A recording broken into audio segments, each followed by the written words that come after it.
बिस्मिल्लाहिर्रहमानिर्रहीम। अस्सलाम वालेकुम। हाजिर नाजिर का मसला।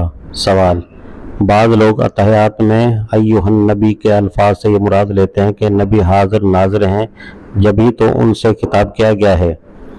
अगर इजराइल एक ही वक्त में बहुत से इंसानों की अरवा कब्ज कर सकते हैं और इब्लीस एक ही वक्त में तमाम दुनिया के इंसानों को गुमराह करने की कोशिश कर सकता है, तो रसूलुल्लाह क्यों तमाम उम्मत के अमाल को नहीं देख सकते और उन्हें हाजिर नाजिर मानना गलत है, और ये बात क्यों कर शिरक हो सकती है? जवाब: खिताब करते हुए ज़रूरी नहीं है कि जिससे खिताब किया जाए वो ज़रूरी हाजिर व नाजिर हो। गायब से भी खिताब हो सकता है और उसको ख्याल में रखकर कोई बात कही जा सकती है।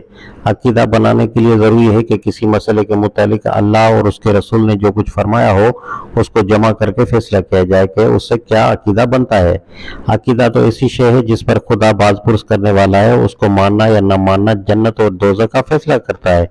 ऐसी शय के मुतालिक अल्लाह और रसूल का काम है कि खूब खोल कर बयान करे ताकि उसके अकीदा होने में शक की कोई गुंजाइश न हो।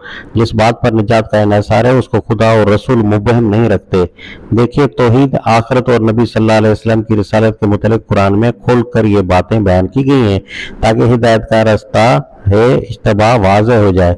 अगर हाजिर नाजिर होना ऐसा मसला होता जिस पर आखिरत में बाज पुरस होने वाली है तो अल्लाह ताला उसको खोल कर बयान करता और अय्युहन नबी के अल्फाज से फोड़ निकालने की जरूरत न होती। ये बात बिल्कुल साफ खुल आनी चाहिए थी कि लोगों, हमारा रसूल हाजिर नाजिर है। जो लोग ये कहते हैं दुनिया भर में जो इंसान मरते हैं उन सब की रूहें इजराइल ही बैक वक्त कब्ज करते हैं, वो गलत बात कहते हैं। कुरान मजीद में रूहें कब्ज करने वाले एक ही फरिश्ते का जिक्र नहीं है, बल्कि रूहें कब्ज करने वाले फरिश्तों का जिक्र है। जो फरिश्ता मलकुल मौत कहलाता है वो इन फरिश्तों का सरदार है जो लोगों की रूहें कब्ज करने पर मामूर हैं। कुरान मजीद में मुतअद्दिद मकामात पर रूहें कब्ज करने वाले फरिश्तों का जिक्र है। ये नहीं कहा गया कि एक ही फरिश्ता तमाम दुनिया में जहाँ कहीं कोई इंसान मरता है वहां जाकर उसकी रूहें कब्ज करता है। इसी तरह से अगर किसी आदमी ने आंख खोलकर कुरान पढ़ा है तो वो ये बात कभी नहीं कह सकता है कि तमाम दुनिया के इंसानों को हर वक्त इब्लीस ही गुमराह करता है। ज़ुर्रियत इब्लीस का जिक्र भी कुरान ही में मौजूद है। फिर ये भी बताया गया है कि एक एक आदमी का अलग अलग शैतान है। इब्लीस तो अंत सबका लीडर और सरदार है, उसकी रहनुमाई के मुताबिक वो सारे काम करते हैं। हदीस में आता है कि इब्लीस समंदर पर अपना तख्त बिछाया होता है और अपने शयातीन को भेजता है कि जाओ, जाकर लोगों को बहकाओ। एक एक शैतान आ आकर उसके सामने अपनी रिपोर्ट पेश करता है कि मैं ये काम करके आया हूँ और मैं ये काम करके आया हूँ, और वो हर एक से कहता है कि तूने कुछ नहीं किया और तूने कुछ नहीं किया।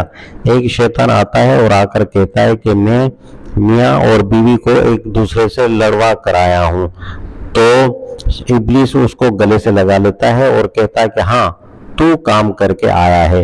अब ये कहने की क्या गुंजाइश है कि सारी दुनिया के इंसानों को इब्लीस ही एक वक्त में गुमराह करने की कोशिश करता है? अगर आदमी कुरान और हदीस पढ़े तो कभी इस तरह की बातें नहीं कर सकता। इसी तरह किसी इंसान के मुतल्लिक ये कहना कि वो हर जगह मौजूद है, हर चीज को सुनने और देखने वाला है, तो ये सिफात और कुदरतें तो सिर्फ अल्लाह ताला को हासिल हैं। कुरान मजीद में अल्लाह ताला की यही सिफात बयान की गई हैं कि किसी इंसान के अंदर ये कैसे मानी जा सकती हैं। अगर एक आदमी ये ख्याल करता है कि कोई मखलूक भी ऐसी है कि जो हर जगह मौजूद है और हर चीज़ को देखने और सुनने वाली है, तो फिर खुदा और मखलूक में आखिर फ़र्क क्या बाकी रहा? और अगर कोई ये कहता है कि रसूल की ये सिफ़ात और अख्तियारात अताई हैं, तो इसका मतलब ये हुआ कि अल्लाह अपनी अता से नौजुबिल्लाह किसी मखलूक को खुदा भी बना सकता है। सवाल ये है कि उसके बाद फिर मुशरिक आखिर किस चीज़ का नाम है?